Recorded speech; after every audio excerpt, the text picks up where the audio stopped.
વાત સાંભળો સાહેબ, તમારી વાત સાચી. તમે પરાણે ગ્રાહકો પરાણે તમને એવું કહે છે કે અમને સોલાર મીટર નહીં સાદું મીટર આપો.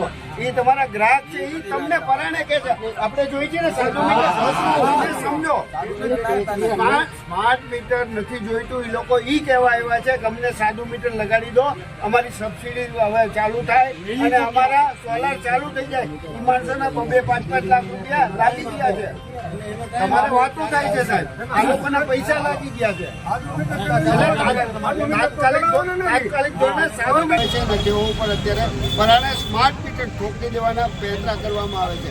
આ બાબત અમે અધિકારીઓને રજૂઆત કરી ત્યારે અધિકારીઓ દ્વારા વિવિધ પ્રકારના બહાના કાઢવામાં આવે છે. ત્યારે અમે સુરેન્દ્રનગરના જે સોલાર પેનલ લગાવવાના ગ્રાહકો છે એ ગ્રાહકો વતી આ લોકોને સ્પષ્ટ વાત કરી છે કે આગામી સમયમાં ઉપરોક્ત બાબતનું તાત્કાલિક ધોરણે ગ્રાહક હિતનું કામગીરી કરી આપવી અને સ્માર્ટ મીટર નહીં પરંતુ સાદું મીટર લગાડી આપવું. જો સ્માર્ટ મીટર લગાડવાની એવો દ્વારા